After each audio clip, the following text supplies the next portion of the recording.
पीछे जो हाथ के निशान आप देख रहे हैं, ये उन महारानियों के हैं जो अपनी स्वेच्छा से अपने पति के साथ सती हुई। मैं आपको बता दूं कि जब उन आक्रमणकारियों की लाखों की फौज किले के ऊपर अटैक करती थी, उस टाइम में राजा अपने चंद जो सिपाही है, यानी हज़ारों की तादाद में उन सिपाहियों से वो लाखों की फौज से भिड़ जाते थे। लेकिन जीत अनेकों बार पराजय का सामना करना होता उनको, और वो लोग युद्ध में जो वीर गति को प्राप्त हो जाते हैं, केसरिया पहन करके, और निश्चित मौत का वर्ण उस युद्ध में होता, उसको कहते हैं साखा। और महिलाएं जो है हजारों की तादाद में उनके साथ में अग्नि का वर्ण करती थी, और उसको कहते हैं जौहर। चित्तौड़ में 3 जौहर हुए हैं, जैसलमेर में जौहर हुए हैं, जालोर में जौहर हुआ है, इसी राजघराने से संबंधित सिवाना का एक किला है, वहाँ पर जौहर हुआ है, बटनेर में जौहर हुआ है।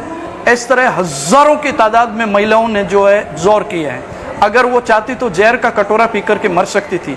जहर पीकर के मर जाना बहुत इजी मौत है, लेकिन गर्भवती है, छोटे छोटे बच्चों को लेकर के अग्नि के अंदर कूद जाना अपनी खुद की इच्छा से, क्योंकि दुश्मन के गंदे हाथ गंदी नजरें उनको छू न पाए, तो इसके लिए वो जौहर करती थी। और जौहर का मतलब मैं आपको बता दूं कि दुश्मन के हाथ कई बार उन महिलाओं की डेथ बॉडी भी लग जाती, तो डेथ बॉडी के साथ में भी वो गंदा काम करे तो उनकी नज़र में वो हराम नहीं है।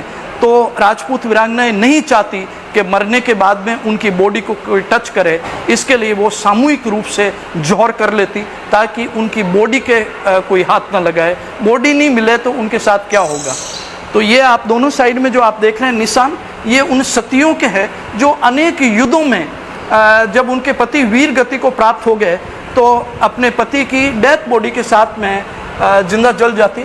तो ऐसे अनेकों उदाहरण हैं मारवाड़ के अंदर कि रानियों के साथ उनकी दासियां भी, और उनकी सेवा में रहने वाले किन्नर भी, और तो और उनकी सेवा में रहने वाले आदमी भी उनके साथ में जिंदा जल गए। ऐसे भी इतिहास में अनेकों उदाहरण हैं। तो ये सतियों के हाथ हैं, पत्थर के ऊपर बाद में ये उकेरे गए हैं, और यहाँ पर बहुत ही श्रद्धा के साथ लोग इनकी पूजा करते हैं, और महिलाएं आकर के अपने स्वाग की कामनाएं इनसे करती है, जो बहुत पूजनीय है, जो बहुत पवित्र ये हाथ है। दोनों तरफ आप देख पूजा भी होती है, इसका कलर ऐसा जी। हर जो एकादशी या पूर्णिमा के दिन या रक्षाबंधन के दिन जो भी हमारे यहाँ शुभ फेस्टिवल आता है, उस दौरान इनके ऊपर सिंदूर लगा करके माड़ीपने लगाए जाते हैं, पूजा की जाती है इन सतियों की। जैसे कि माला लगी हुई है। जी जी, आइए।